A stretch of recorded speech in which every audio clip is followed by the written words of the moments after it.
నమస్కారం yes news కు స్వాగతం నేను మౌనిక ముందుగా వార్తల్లోని ముఖ్యాంశాలు చూద్దాం రాష్ట్రంలో ప్రభుత్వ పాఠశాలలో విద్యా ప్రమాణాలు పెంచే దిశగా పనిచేస్తున్నామన్న మంత్రి నారా లోకేష్ గత ప్రభుత్వం జీవో నంబర్ 117 కారణంగా అనేక ఇబ్బందులు పడ్డారని వెల్లడి దసరా ఉత్సవాల్లో భాగంగా రెండవ రోజు గాయత్రీదేవి అలంకారంలో దుర్గమ్మదేవి ఉదయం నుండే పోటెత్తిన భక్తులు అమ్మవారిని దర్శించుకున్న పలువురు ప్రముఖులు ఫైనాన్స్ కంపెనీ వేధింపుల కారణంగా ఆటో డ్రైవర్ ప్రాణాలు కోల్పోయాడని ఆటో డ్రైవర్ల ఆవేదన బాధిత కుటుంబానికి న్యాయం చేయాలని టీఎన్టీయూసీ నాయకులు చిన్న డిమాండ్ 9600 ప్రాథమిక పాఠశాలలో తరగతికి ఒక ఉపాధ్యాయుడి నియామకం దేశంలో ఏ రాష్ట్రంలోనూ ఇంత పెద్ద సంఖ్యలో అమలు కాలేదన్న మంత్రి విద్యార్థుల్లో నైతిక విలువల పెంపునకు చాగంటి కోటేశ్వరరావు సలహాదారు నియామకం ప్రభుత్వం నుంచి చాగంటి ₹1 కూడా తీసుకోవడం లేదన్న లోకేష్ ప్రైవేట్ పాఠశాలల ఫీజుల నియంత్రణ అంశం కోర్టు పరిధిలో ఉందని వెల్లడించారు ప్రభుత్వ బడుల్లో నాణ్యమైన విద్య అందించడమే తమ లక్ష్యమని స్పష్టీకరణ చేశారు రాష్ట్రంలోని ప్రభుత్వ పాఠశాలల్లో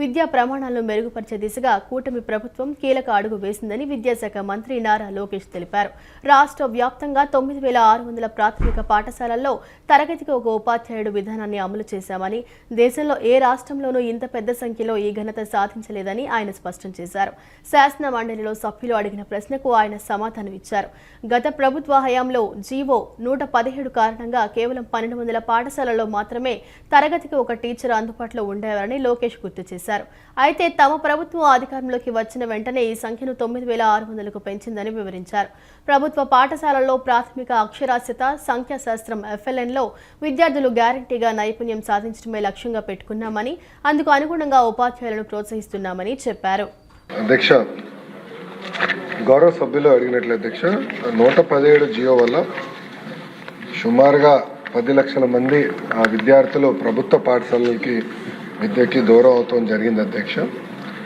అదేవిధంగా చూస్తే లెర్నింగ్ అవుట్కమ్స్లో కూడా ఆంధ్ర రాష్ట్రం వెనుకబడే పరిస్థితి వచ్చింది అధ్యక్ష పాదయాత్రలో నన్ను ఉపాధ్యాయులు కూడా కలిశారు 117 జియో రద్దు చేయాలని కూడా వాళ్ళు అన్నాడు నన్ను కోరటం జరిగింది సుమారుగా గౌరవ సెక్రటరీ గారు కమిషనర్ గారు 33 మీటింగ్లు సంఘాలతో ఏర్పాటు చేసి చర్చించి దానికి ప్రత్యామ్నాయం ఆల్టర్నేటివ్ జియో అనేది తీసుకొస్తాం జరిగింది అధ్యక్ష ఇక్కడ అధ్యక్ష ప్రధానమైన అంశం ఏంటంటే 1 క్లాస్ 1 టీచర్ అధ్యక్ష మోడల్ ప్రైమరీ స్కూల్ అనేది చాలా కీలకమైనది 1 క్లాస్ 1 టీచర్ ఉంటేనే నాణ్యమైన విద్య మన పిల్లలకి అందజేయగలుగుతాం దానికోసం మీరు చూస్తే అధ్యక్ష ప్రజాప్రభుత్వం వచ్చే ముందల కేవలం 1398 పాఠశాలలు ఉండేది అధ్యక్ష అది 9620 పాఠశాలలకి పెంచడం జరిగింది అధ్యక్ష అప్పర్ ప్రైమరీ నుంచి హై స్కూల్స్ చూస్తే అధ్యక్ష 2014 నుంచి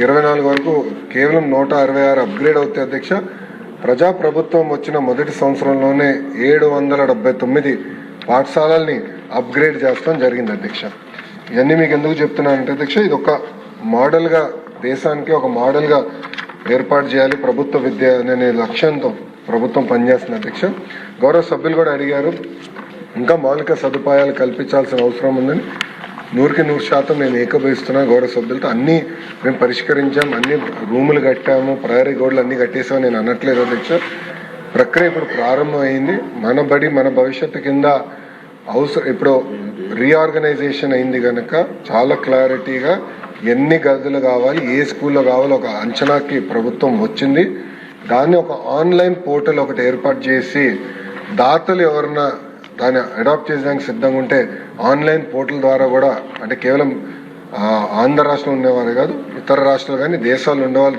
దత్తకు తీసుకునే విధంగా ట్రాన్స్పరెంట్ మెకానిజం ఆ డబ్బులు డైరెక్ట్గా ఎస్ఎంసీకి వచ్చేటట్టు ఎస్ఎంసీ ద్వారా వాళ్ళది కట్టి ఆ ఫోటోలు పెట్టి అప్డేట్ చేసేటట్టు వాళ్ళు ఇచ్చే నిధులు బట్టి అవసరమైతే పాఠశాల పేరు కూడా ఆ దాతల పేరు పైన పెట్టేదానికి కూడా ప్రభుత్వం సిద్ధంగా ఉందని గౌరవ సభ్యులు తెలియజేస్తున్నారు అధ్యక్ష శరన్నవరాత్రి మహోత్సవంలో ఆశ్వయుజ శుద్ధ విద్యను పురస్కరించుకుని శ్రీ కనకదుర్గమ్మ వారు శ్రీ గాయత్రీదేవిగా దర్శనమిస్తారు సకల మంత్రాలకి మూలమైన శక్తిగా వేదమాతగా ప్రసిద్ధి పొంది ముక్త విద్రుమ హేమ నీల ధవళ వర్ణాలతో ప్రకాశిస్తూ పంచముఖాలతో దర్శనమిచ్చే సంధ్యావందన దేవత ఈ తల్లి శిరస్సు యందు బ్రహ్మ హృదయం ముందు విష్ణువు శిఖయందు రుద్రుడు నివసిస్తుండగా త్రిమూర్త్యాంశంగా గాయత్రీదేవి వెలుగొందుతున్నది సమస్త దేవతా మంత్రాలకి గాయత్రి మంత్రంతో అనుబంధం ఉంది. గాయత్రి మంత్రంతో సంప్రోక్షణ చేసిన తర్వాతే ఆయా దేవతలకు అన్నాదులు ప్రసాదాలు నివేదన చేయబడతాయి. గాయత్రి అమ్మవారిని దర్శించడం వలన ఆరోగ్యం లభిస్తుంది. గాయత్రి మాతను వేదమాతగా కొలుస్తూ గాయత్రి మాత దర్శించడం వలన సకల మంత్రసిద్ధి, తేజస్సు, జ్ఞానము పొందుతారని దేవస్థాన పౌరాణికులు చిందలపాటి చంద్రశేఖర శాస్త్రి వివరించారు. గాయత్రీం వేదమాతరం అంటూ గాయత్రీదేవిని సమస్త వేదాలకు మూలభూతమైనటువంటి స్వరూపిణిగా అమ్మవారిని అందరూ ప్రార్థన చేస్తారు. ఈరోజు ఇంద్రకీలాద్రి మీద వేయించేసి ఉన్నటువంటి కనకదుర్గాంబ గాయత్రీ స్వరూపంతో దర్శనమిస్తున్నారు. ముక్తా విద్రుమ హేమ నీల ధవళ ఛాయైర్ముఖై స్త్రీ క్షణై. అమ్మవారు 5 ముఖములు, దశహస్తములు, ప్రతి ముఖమునందు కూడా 3 నేత్రములు, అలాగే శిరస్సున చంద్రరేఖ ధరించి అమ్మవారు ప్రకాశిస్తూ ఉంటుంది. అమ్మవారి యొక్క స్వరూపం ఈ సమస్త సృష్టికి మూలభూతమైనటువంటి బ్రహ్మస్వరూపంగా మనకు కనిపిస్తుంది. అంటే త్రిమూర్తుల యొక్క గుణములు, త్రిశక్తుల యొక్క గుణములు అమ్మవారి యందు మనకు కనిపిస్తాయి. సమస్త అభీష్టాలను, సమస్త క్షేమాలను ఇచ్చేటువంటి అమ్మవారు ముఖ్యంగా రక్షణ శక్తి అయి మరి మనుష్యుడి యొక్క మనస్సును సక్రమమైనటువంటి స్థితిలో నడిపిస్తూ అమ్మవారు రక్షణను ఇస్తుంది. అంతేకాక ధర్మార్థ కామమోక్షములనే పురుషార్థములలో ధర్మార్థ కామాలను ఐహికానికి సంబంధించినవి ప్రసాదించి మరి ముక్తి అనేటువంటిది మరి ఆముష్మికమైనటువంటి దివ్యత్వాన్ని కూడా అమ్మవారు ప్రసాదించేటువంటి తల్లి. గాయత్రీ మాత్ర నిష్ణాతో ద్విజో మోక్షమవాప్నుయాత్ అని మనకు దేవి భాగవతం చెబుతూ ఉన్నది. గాయత్రీదేవిని నమ్మితే, గాయత్రీదేవిని చక్కగా ఉపాసిస్తే, నమ్మితే అనే మాటకు అర్థం ఏమిటి అంటే ఆ తల్లిని చక్కటి దీక్షతో ఉపాసిస్తే అని దాని అర్థం. కాబట్టి ఏంటంటే ఆ అమ్మవారు ముక్తిని ప్రసాదిస్తుంది కనుక మనుష్య జన్మ సాఫల్యాన్ని కలుగజేస్తుంది అమ్మవారు. గాయంతంత్రాయితే ఇది గాయత్రి రక్షణ శక్తి. ఆమె మనుషుల యొక్క మనస్సును సక్రమమైనటువంటి విధానంలో నిలుపుతూ సక్రమమైనటువంటి స్థితిలో నడిపిస్తూ చాలా క్షేమాన్ని ప్రసాదించేటువంటి తల్లి గాయత్రీదేవి. అటువంటి గాయత్రి స్వరూపంతో ఉన్న దుర్గాదేవిని దర్శించి అందరూ కూడా క్షేమం పొందగలరు. శ్రీమాత్రే నమః. విజయవాడ ఉత్సవ్ వేదికలపై జరుగుతున్న కార్యక్రమాలను భక్తులతో పాటు నగరవాసులు ఆహ్వానిస్తున్నామని విజయవాడ ఎంపీ కేశినేని శివనాథ్ తెలిపారు. సాయంత్రం 6 గంటల తర్వాత నగరవాసులు ఉత్సవ్లో పాల్గొని సాంస్కృతిక కార్యక్రమాలను ఆస్వాదించవచ్చని అన్నారు. ఈ ఉత్సవాలకు పలువురు గవర్నర్లు, కేంద్ర మంత్రులు హాజరవుతారని తెలిపారు. 28న ఉప ముఖ్యమంత్రి పవన్ కళ్యాణ్, 29న కేంద్ర పౌర విమానయాన శాఖ మంత్రి రామ్మోహన్ నాయుడు పాల్గొంటారని తెలిపారు. విజయవాడ ఉత్సవ్లో పాల్గొనేందుకు ఉపరాష్ట్రపతి సికే రాధాకృష్ణన్ రానున్న నేపథ్యంలో పున్నమిఘాట్లో ఏర్పాట్లను ఎంపీ కేశినేని శివనాథ్ పర్యవేక్షించారు. ఈ సందర్భంగా ఆయన మీడియాతో మాట్లాడారు. విజయవాడ ఉత్సవ్ విజయవంతంలో ప్రతి ఒక్కరూ భాగస్వాములు కావాలని పిలుపునిచ్చారు. మాజీ ఉపరాష్ట్రపతి వెంకయ్య నాయుడు, మంత్రి నారా లోకేష్ చేతుల మీదుగా ఈ ఉత్సవం ఘనంగా ప్రారంభించుకోవడం జరిగిందని, ఈ ఉత్సవాలకు పలువురు గవర్నర్లు, కేంద్ర మంత్రులు హాజరవుతారని తెలిపారు. 28న ఉప ముఖ్యమంత్రి పవన్ కళ్యాణ్, 29న కేంద్ర పౌర విమానయాన శాఖ మంత్రి రామ్మోహన్ నాయుడు పాల్గొంటారని తెలిపారు. అనంతరం స్వచ్ఛాంధ్ర కార్పొరేషన్ చైర్మన్ కొమ్మారెడ్డి పట్టాభి మాట్లాడుతూ దసరా ఉత్సవాల సందర్భంగా నగర ప్రముఖులందరూ ఒక సొసైటీగా ఏర్పడి నిర్వహిస్తున్న ఈ ఉత్సవాలు విజయవాడకి మరింత శోభ తీసుకొచ్చాయన్నారు. దేశవ్యాప్తంగా ఉన్న ప్రముఖ కళా బృందాలు, సంగీత విద్వాంసులను, వివిధ రంగాలకు చెందిన కళాకారులను ఆహ్వానించడం జరిగిందన్నారు. విజయవాడ ఉత్సవాలను నగరవాసులు తమ బంధుమిత్రులను ఆహ్వానించి భాగస్వాములను చేయాలని పిలుపునిచ్చారు. ఈ నెల 28న 3000 మంది కళాకారులతో బందర్ రోడ్లో కార్నివాల్ పేరిట అమ్మవారి ఊరేగింపు వైభవంగా జరుగుతుందన్నారు. విజయవాడ ఉత్సవ్కు శ్రీకారం చుట్టిన ఎంపీ కేశినేని శివనాథ్ పేరు చిరస్థాయిగా నిలిచిపోనుందన్నారు. చాలా ఆనందం వేసింది. చూసామన్న మీరు అందరూ కూడా చూశారు. ఇవాళ స్టేజ్ కింద కూడా నిన్న చాలా మంది విజయవాడ నగరవాసులు కూడా పాల్గొని డాండియాలో కానీ వచ్చే వీటిలో కానీ చాలా మంది వాళ్ళు కూడా పాల్గొనడం చాలా ఆనందంగా ఉంది. తప్పకుండా విజయవాడ ఉత్సవం ఇదే రీతిలో రోజుకొక ప్రముఖులు, ఇవాళ నుంచి గవర్నర్ గారు వస్తారు, రేపు ఉపరాష్ట్రపతి గారు వస్తారు, ఎల్లుండి మహిళా కార్యక్రమం ఉండబోతుంది, తర్వాత ఇంద్రసేనారెడ్డి గారు వస్తున్నారు, 28వ తారీఖు పవన్ కళ్యాణ్ గారు వస్తున్నారు, 29వ తారీఖు గౌరవ రామ్మోహన్ నాయుడు గారు వస్తున్నారు. ఇట్లా చాలామంది మంత్రులు వాళ్ళ ప్రోగ్రాంలు కన్ఫర్మ్ అయినాయి. సాయంత్రం కల్లా ఎవరెవరు ఏ తేదీల్లో వస్తారో వాళ్ళ ప్రెస్ వారికి అందించడం జరుగుతుంది. మీరు కూడా గత 20 రోజుల నుంచి ఈ విజయవాడ ఉత్సవాన్ని విజయవాడ ప్రజల్లోకి తీసుకెళ్లే విధంగా మీరందరూ కూడా కృషి చేశారు. తప్పగా మీ అందరికీ కూడా థ్యాంక్ యూ అండ్ ధన్యవాదాలు. ఇక విజయవాడ వైబ్రెంట్ సొసైటీ వారు కూడా చక్కగా ఈ కార్యక్రమాన్ని రూపొందించారు. అన్నిటికన్నా ముఖ్యంగా ఇవాళ మేము ఇక్కడ సమావేశమైంది రాత్రి జరిగిన ఏదన్నా చిన్న చిన్న పొరపాట్లు ఉంటే చూసుకుందాం, సరిదిద్దుకుందాం. ఎంట్రీ పాయింట్లు కొంచెం ఇబ్బంది అయినాయి, అన్నీ కూడా సరిదిద్దుకోవడానికి ఇక్కడ పశ్చిమ నియోజకవర్గం నుంచి గౌరవ మాజీ ఎమ్మెల్సీ బుద్ధా వెంకన్న గారు, నాగుల్ మీరా గారు, పట్టాభి గారు, మిగతా నాయకులందరూ పశ్చిమ నియోజకవర్గ నాయకులందరూ కూర్చున్నాం ఇక్కడ. ఇవాళ సమన్వయం చేసుకుని ఈ ఉత్సవాన్ని మరింత అందంగా ఆనందంగా గడిపే విధంగా ఈ ఉత్సవాన్ని తీసుకెళ్తున్నాం. తప్పకుండా అందరూ కూడా ఇవాళ క్రమశిక్షణతో మెలిగి ఈ ఉత్సవాన్ని దిగ్విజయంగా పూర్తి చేసేందుకు ఇక్కడ కూటమి నేతలందరూ సమావేశమయ్యాం. తప్పకుండా ఈ ఉత్సవం రేపు రాబోయే రోజుల్లో మరింత అందంగా ఆనందంగా ఉంటుంది. గౌరవ పార్లమెంటు సభ్యులు కేసినేని చిన్ని శివనాథ్ గారు తపన ఒకటే, అందరి సహకారంతో విజయవాడ ఉత్సవాన్ని విజయవంతం చేయాలి. నిన్న జరిగినటువంటి కార్యక్రమం మరి లోకేష్ గారు, వెంకయ్యనాయుడు గారు, జిల్లా మంత్రులు, ఎమ్మెల్యేలు, ముఖ్య నాయకులందరూ హాజరయ్యారు. భారతదేశంలోనే నెంబర్ 1 మ్యూజికల్ నైట్ని నిన్న అద్భుతంగా ప్లే చేశారు. ఇటువంటి మహత్తరమైనటువంటి అవకాశాన్ని విజయవాడ నగర ప్రజలు సద్వినియోగం చేసుకోవాలి. ఈ 10 రోజుల పాటు ఎవరు ఊహించనివి, ఇంతవరకు విజయవాడ నగర ప్రజలు చూడనటువంటి కార్యక్రమాలని ఇక్కడ కానీ, కళాక్షేత్రంలో కానీ, ఘంటసాలలో కానీ ఏర్పాటు చేశారు.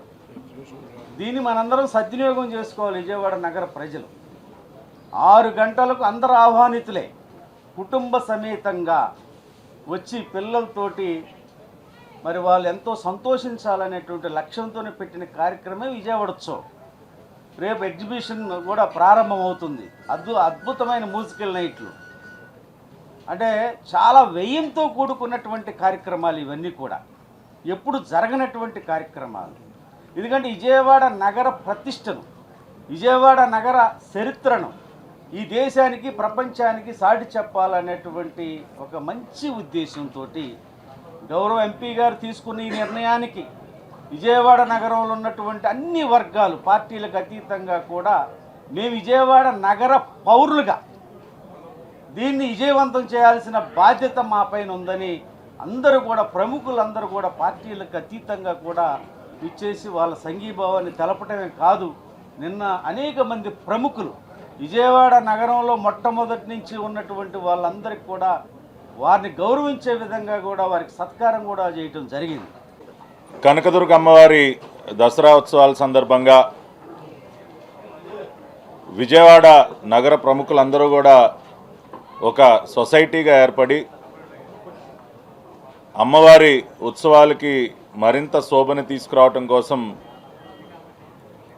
ఏర్పాటు చేసినటువంటి విజయవాడ ఉత్సవ్ నిన్న అత్యంత ఘనంగా లోకేష్ గారు, వెంకయ్యనాయుడు గారు, ఇతర మంత్రివర్గ సహచర్ కేబినెట్ మంత్రులు, ఇతర పెద్దలందరి సమక్షంలో మరి అద్భుతమైనటువంటి ప్రారంభోత్సవ కార్యక్రమం జరిగింది. ఈ విజయవాడ ఉత్సవాల్లో దేశం నలుమూలల నుండి ప్రఖ్యాతిగాంచినటువంటి కళా బృందాలు ఎన్నింటినో ఈ ఉత్సవాల్లో వారి ప్రదర్శనలు ఇవ్వడానికి ఆహ్వానించడం జరిగింది. నిన్న మీరు చూసినటువంటి ఆ నవదుర్గ కార్యక్రమం కానీ, అదేవిధంగా మూన్లైట్ సింఫనీ కార్యక్రమం కానీ, మరి ఈరోజు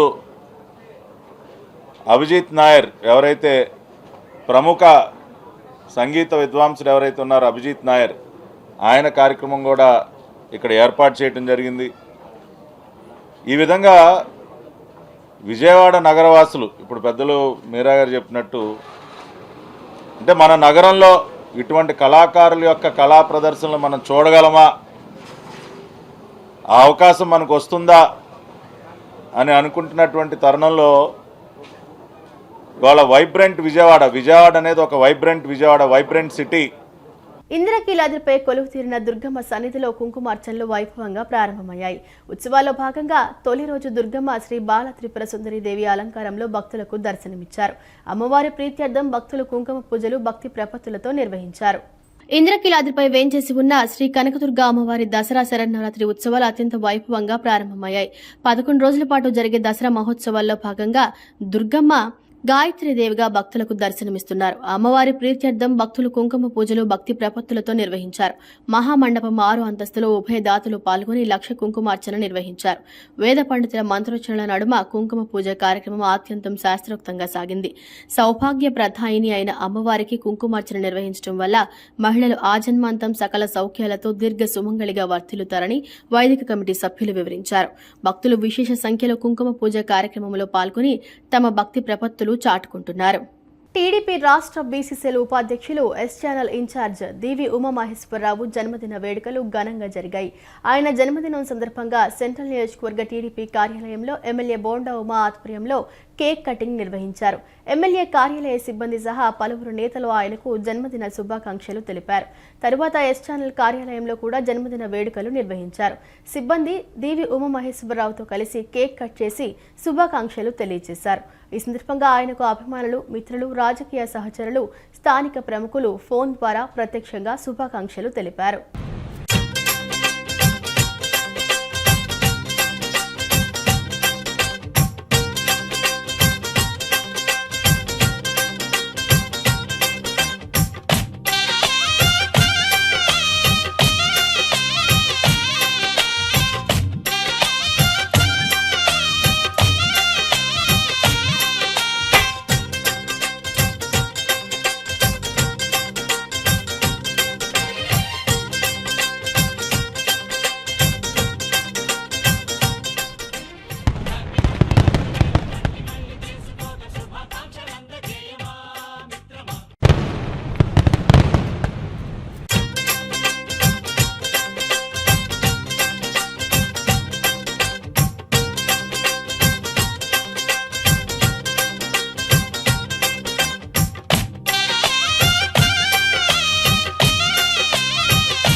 డ్రగ్స్ అవేర్నెస్ పై ఆదిత్య విద్యార్థుల ఫ్లాష్ మోబ్ స్థానిక విజయవాడ బెన్ సర్కిల్ నందుగల ఆదిత్య డిగ్రీ కళాశాల ఎన్ఎస్ఎస్ వాలంటీర్లు బెన్ సర్కిల్ నందుగల ట్రెండ్ సెట్ మాల్లో డ్రగ్స్ పై ఫ్లాష్ మాబ్ ను నిర్వహించారు. డ్రగ్స్ వాటి యొక్క దుష్ప్రభావం యువతపై ఎలా ఉంటుంది, డ్రగ్స్ ఉపయోగించడం వల్ల యువత ఎలా నిర్వీర్యం అవుతున్నారు అనేటువంటి అంశాన్ని తెలియజేస్తూ పబ్లిక్ అవేర్నెస్ క్రియేట్ చేయడంలో ఎన్ఎస్ఎస్ వాలంటీర్స్ తమ వంతు బాధ్యతగా ఫ్లాష్ మాబ్ లో సేట్ నో టు డ్రగ్స్ అనేటువంటి నినాదంతో ముందుకు వచ్చారు అని కళాశాల ప్రిన్సిపల్ డాక్టర్ కొసిరెడ్డి వీర్రాజు తెలియజేశారు. ఈ కార్యక్రమంలో 50 మంది ఎన్ఎస్ఎస్ వాలంటీర్లు పాల్గొని పబ్లిక్ కి అవగాహన కల్పించారు. NSS program officer M Durga Prasad మాట్లాడుతూ తమ విద్యార్థులు సేవా కార్యక్రమంలో భాగంగా ఈ రోజు ఈ ఫ్లాష్ మాబ్ నిర్వహించడం జరిగిందని, ఇకపై అనేక అంశాలపై అవగాహన కల్పించే ప్రయత్నం మా విద్యార్థుల ద్వారా చేస్తామని తెలియజేశారు. ఈ సందర్భంగా విద్యార్థులను కళాశాల చైర్మన్ డాక్టర్ నల్లమిల్లి శేషారెడ్డి గారు, సెక్రటరీ డాక్టర్ సుగుణారెడ్డి మరియు అకాడమిక్ డైరెక్టర్ నాయుడు అభినందించారు.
ఆర్టీసీ ఉద్యోగులకు 12వ పీఆర్సీ ప్రకారం జీతాలు చెల్లించాలని APSRTC staff and workers federation నాయకులు జిలాని భాష డిమాండ్ చేశారు. కార్మికుల సమస్యలు పరిష్కరించాలని, ఓల్డ్ పెన్షన్ స్కీమ్ను కొనసాగించాలని ఆయన కోరారు. APPTD APSRTC staff and workers federation ఆధ్వర్యంలో ఆర్టీసీ ఉద్యోగుల సమస్యలు పరిష్కరించాలని కోరుతూ ధర్నా నిర్వహించారు. అలంకార్ ధర్నా చౌక్లో జరిగిన ఆందోళనకు యూనియన్ నేత జిలాని భాష నేతృత్వం వహించారు. ఈ సందర్భంగా ఆయన మాట్లాడుతూ ఆర్టీసీ కార్మికులకు 12వ పీఆర్సీ జీతాలు చెల్లించాలని కోరారు. 30% ఇంటీరియం రిలీఫ్ ప్రకటించాలని ఆయన డిమాండ్ చేశారు. ఓల్డ్ పెన్షన్ స్కీమ్ను కొనసాగించాలని, లేని పక్షంలో ఎస్ఆర్డీఎస్ పునరుద్ధరించాలని కోరారు. ఆర్టీసీ విలువైన స్థలాన్ని కంపెనీకి కట్టబెట్టేందుకు ప్రయత్నించారని, కార్మికుల ఆందోళన ఫలితం దక్కిందని అన్నారు. ఆర్టీసీ విలీనం వల్ల కార్మికులకు ఎలాంటి ప్రయోజనాలు చేకూరలేదని ఆయన ఆవేదన వ్యక్తం చేశారు. ఈరోజు ఆర్టీసీలో ఉన్నటువంటి కార్మికుల సమస్యలని పరిష్కరించాలని చెప్పేసి ఇక్కడ ధర్నా చౌక్ దగ్గర మేము నిరసన కార్యక్రమాన్ని తెలియజేస్తున్నాం. ప్రధానంగా 12వ పీఆర్సీ ఇది 2 ఏళ్ళైనప్పటికీ కూడా ఇంతవరకు ఈ ప్రభుత్వం ఇవ్వలేదు. ఈ ప్రభుత్వం ఏర్పడక ముందు వాళ్ళు ఇచ్చినటువంటి మేనిఫెస్టోలో మేము వస్తే జీతాలు పెంచుతాము, అదేవిధంగా ఐఆర్ ఇస్తాము, ఇదే విధంగా డిఎల్ ఇస్తాము, డిఎల్ పెండింగ్ పెట్టము, ఆర్టీసీ కార్మికులకు మెరుగైనటువంటి సౌకర్యాలు కలిగిస్తామని చెప్పేసి అధికారులకు వచ్చారు. కానీ ఇంతవరకు 12th పీఆర్సీ ఇలా గతంలో 12th పీఆర్సీ వేస్తే ఆ పీఆర్సీ పక్కకు వెళ్ళిపోయింది. ఇప్పుడు మళ్ళా వెంటనే 12th పీఆర్సీ ఇవ్వాలని చెప్పేసి మేము ఈ సందర్భంగా డిమాండ్ చేస్తున్నాం. మరి 12th పీఆర్సీ వేసిన తర్వాత కొంతకాలం వరకు ఆ పీఆర్సీ రిపోర్ట్ ఇచ్చే ఈ లోపలే మాకు వెంటనే 30% ఐఆర్ చెల్లించాలని చెప్పేసి మేము కోరుతున్నాం. కారణం ఏంటంటే మాకు 2010-20లో మేము ఆర్టీసీ ప్రభుత్వంలో మెర్జ్ అయిన తర్వాత మాకు ₹1 జీతాలు పెరగల. జీతాలు పెరగకపోగా ఇంకా గత ప్రభుత్వం హయాంలో మరి రివర్స్ పీఆర్సీ జరిగింది, హెచ్ఆర్ఎల్ తగ్గాయి. ఇవన్నీ ఆర్థికంగా ఆర్టీసీ కార్మికులు చాలా ఇబ్బంది పడుతున్నారు.